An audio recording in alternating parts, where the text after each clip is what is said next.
2025년 12월 4일 새벽기도의 하나님 말씀은 느헤미야 12장 27절에서 47절까지 말씀입니다.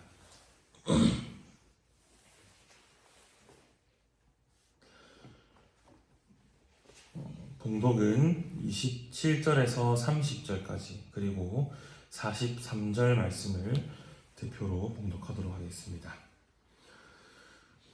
27절입니다.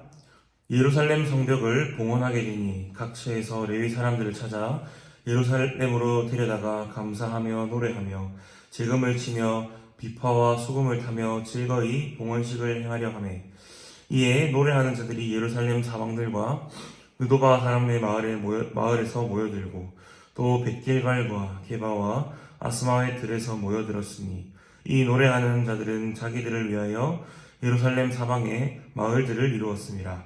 제사장들과 레위 사람들이 몸을 정결하게 하고 또 백성과 성문과 성벽을 정결하게 하니라. 43절입니다. 이날에 무리가 큰 제사를 드리고 심히 즐거워하였으니 이는 하나님이 크게 즐거워하게 하셨습니다. 부녀와 어린아이들도 즐거워하였으므로 예루살렘이 즐거워하는 소리가 멀리 들렸느니라. 아멘.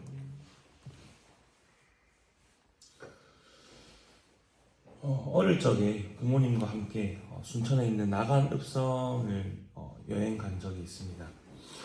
사극에나 보던 옛날 모습이 고스란히 남아있어서 참 어릴 때 신기하고 또 재밌게 여행했던 기억이 있습니다. 그 중에 제 개인적으로 제일 기억에 남는 것이 무엇이었나 한번 돌이켜보니까 성벽이었습니다. 사극에서 전쟁 장면이 나오면 언제나 성벽에서 치열한 전투를 벌이는 씬이 등장합니다. 그 모습들이 떠오르면서 마치 내가 그 장면의 주인공이 된 것처럼 그렇게 상상의 나래를 펼쳐보기도 했더랬습니다. 대학생 시절에는 강화도에 있는 초지진을 간 적이 있습니다. 강화도는 우리 또 조선 말기에 여러 전쟁들이 있었던 곳이기도 한데 그 진지의 벽에는 당시 치열한 전쟁의 흔적이 남아있는 곳으로 우리에게도 아주 잘 알려져 있습니다. 성벽이라는 것이 때로는 이런 전투의 역사가 남는 유적으로 또 한편으로는 또 크고 거대한 그런 관광지의 역할을 하기도 하는 그런 곳인 것 같습니다. 우리가 오늘 성벽을 봉헌하는 내용의 말씀을 짧게 읽었습니다.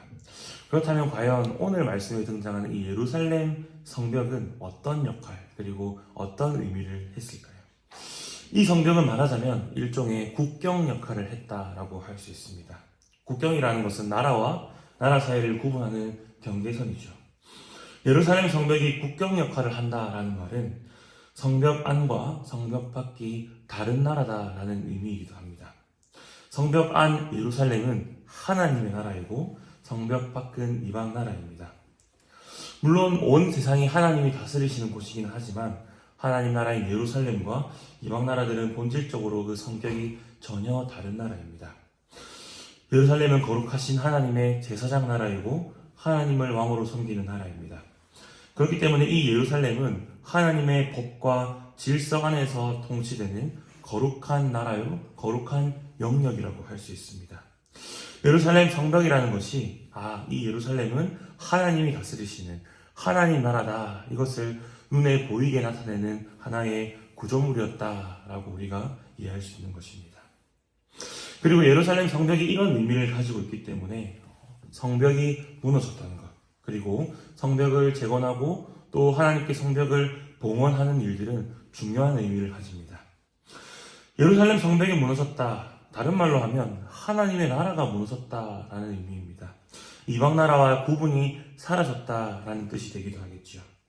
또 한편으로 말하면 예루살렘의 참된 왕, 하나님 나라의 참된 왕이신 하나님께서 이방 나라에게 패배하셨다라는 의미가 되는 수치스러운 사건이 되기도 합니다. 어째서 하나님이 이 성벽이 무너지도록 내버려 두셨던 것일까요? 사실 우리 하나님 절대로 능력이 부족해서 패배하실 분이 아님에도 불구하고 말입니다. 그 이유는 자기 백성의 죄를 깨닫게 하고 그들을 죄에서 돌이키도록 하시기 위함입니다. 언약 백성이 이방 나라의 포로로 잡혀가는 것은 율법에 기록된 언약의 저주였습니다. 하나님은 자기 백성이 얼마나 악한 존재인지 깨닫게 하도록 하시기 위해서 자기 백성을 포로로 잡혀가도록 내어주실 뿐만 아니라 그 가운데에서 자신이 친히 모욕과 수치를 당하셨던 것입니다. 원래라면 이 예루살렘 성벽 영원토록 견고하고 결코 무너지지 않아야 합니다. 하지만 하나님께서 자기 백성의 죄 때문에 그들의 죄를 깨닫고 죄에서 돌이키도록 회개하도록 하기 위하여서 성벽이 무너지도록 하셨다라는 의미입니다. 그리고 약 70년이 지난 후에 성벽이 다시 재건되고 있습니다. 포로로 귀환하고 긴 시간이 걸린 16년이라는 시간이 더 걸린 후에 성벽이 다시 재건됩니다. 우리가 어제 수요 기도회에서도 들었던 것처럼 나라의 세 가지 요소로 국민과 영토와 주권이 있다라고 했습니다. 지금 포로 귀환한 이 시대, 포로로 잡혀간 백성들이 돌아왔습니다. 말하자면 국민이 돌아온 것입니다. 그리고 에스라가 하나님의 율법을 낭독했었죠. 하나님의 법, 곧 주권이 드러납니다. 그리고 이제 비로소 영토까지 선명하게 세워지고 있습니다. 재건된 예루살렘 성벽을 통해서 하나님 나라의 영토가 어디인지 사람들에게 눈에 보이게 선명하게 나타나고 있습니다. 포로에서 유다 백성이 귀환하고 율법이 낭독되고 성벽이 재건된 이 모든 일, 결국 하나님의 나라가 다시 회복되었다라는 것을 우리에게 보여주고 있는 것입니다. 오늘 말씀의 성벽을 봉헌하는 장면도 이 사실을 나타냅니다. 우리가 무엇인가를 봉헌한다라는 것은 어떤 공간 혹은 사물을 하나님께 드려서 거룩한 용도로 구별한다는 의미입니다. 그렇기 때문에 이 예루살렘 성벽을 재건할 뿐만 아니라 하나님 앞에 봉헌했다라는 것은 곧 성벽 안에 있는 모든 영토 그리고 모든 백성의 주인이 바로 거룩하신 우리 하나님이시다라는 것을 고백하고 선포하는 행위입니다. 하늘의 하나님께서 이 땅에 특별히 자신의 택한 백성에게 거룩한 땅 예루살렘을 주시고 거룩한 율법으로 그 나라를 다스리십니다. 이 오늘 말씀의 성벽 봉헌식은 하늘의 통치가 하나님의 통치가 지금 이 땅 가운데 임하고 있다라는 것을 보여주는 굉장히 뜻깊은 사건이다라는 것을 우리가 이해할 수 있겠습니다. 그렇다면 성도 여러분, 오늘날에는 이 하늘의 통치, 하나님의 나라가 과연 어떻게 세워져 가고 어떻게 드러나고 있겠습니까? 그리고 오늘 성벽 봉헌식을 살펴보았는데 오늘날 이 성벽에 해당하는 것은 과연 무엇이겠습니까? 먼저 하나님의 나라는 교회라고 할 수 있겠습니다. 성경은 교회를 두고 새 예루살렘이다 이렇게 자주 표현합니다. 교회야말로 예수님 안에서 새롭게 세워진 하나님의 나라입니다. 교회 왕이신 예수님, 그리고 예수님을 따르는 백성인 성도들, 그리고 성경 말씀을 법으로 삼는 하나님 나라입니다. 그리고 이 나라에도 성벽이 있는데 그것은 바로 설교와 권징입니다. 우리 신앙의 선배들은 이 설교와 권징을 천국 문을 열고 닫는 천국 열쇠다라고 부르기도 했습니다. 어째서 설교와 권징이 성벽에 해당하느냐? 그 이유는 이것들이 성벽을 쌓고 또 성벽문을 드나드는 파수꾼 역할을 하기 때문입니다. 먼저 설교는 복음을 선포하는 일입니다. 이 복음을 선포함으로 교회는 영적인 성벽을 굳게 쌓아갑니다. 성도들을 거룩하게 하고 그 복음의 울타리 안에서 성도들이 머무르도록 합니다. 느헤미야 6장에서 에스라가 율법을 낭독했었죠. 이것이 말하자면 오늘날 설교를 하는 모습에 해당한다라고도 이해할 수 있겠습니다. 한편 권징은 성벽을 지키는 문지기의 기능을 한다라고 이해할 수 있습니다. 교회의 거룩함을 보존하고 질서를 세우기 위해서 죄악되고 불순종하는 자들을 밖으로 내보내기도 합니다. 또 한편 그들의 죄를 깨우치고 회개하는 자들을 다시 받아들이기도 합니다. 우리가 권징이라고 하면 무조건 벌 주는 것만 떠올릴 수 있는데 그런 것은 아닙니다. 권면하기도 하고 징계하기도 한다는 의미입니다. 실제로 오늘 12장에 뒤이어 13장이 있는데 이 13장에서 느헤미야가 권징을 행하는 모습을 볼 수 있습니다. 이처럼 이 오늘날 교회는 설교와 권징이라는 이 두 가지 성벽을 통해서 교회의 거룩함을 지켜나가고 있다라고 할 수 있겠습니다. 결론적으로 교회는 새로운 하나님의 나라입니다. 하나님은 하늘의 통치를 이 땅에 있는 교회 가운데에 펼쳐나가십니다. 그리고 교회의 설교와 권징이라는 성벽을 세우심으로 교회를 세상과 구별되는 거룩한 곳으로 세워가십니다. 거룩한 제사장 나라의 질서, 곧 말씀의 질서를 교회 가운데 세워가시죠.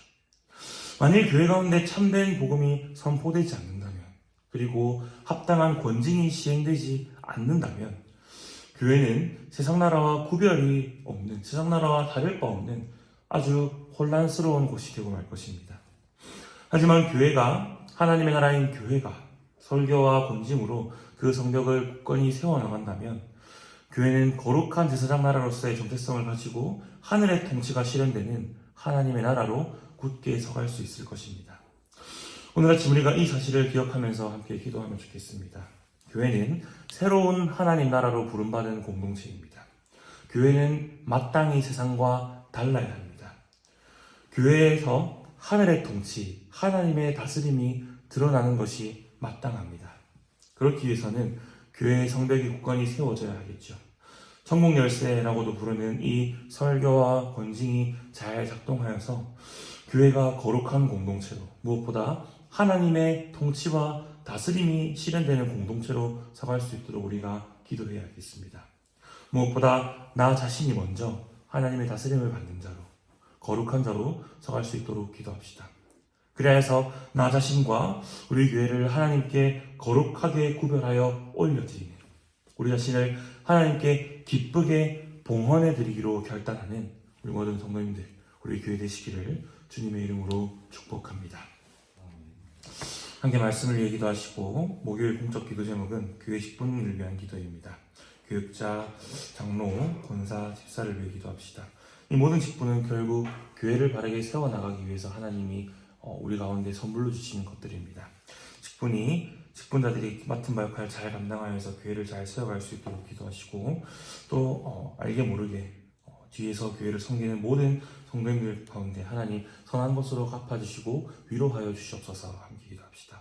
투병 중에 있는 성도님들 위해서 계속해서 기도합시다. 투병 중에 고난 가운데서도 위로와 소망을 잃지 않도록, 믿음이 약해지지 않도록 계속해서 기도해 주시기 바랍니다. 개인적인 기도 제목으로 기도하시다 자유롭게 들어가시면 되겠습니다.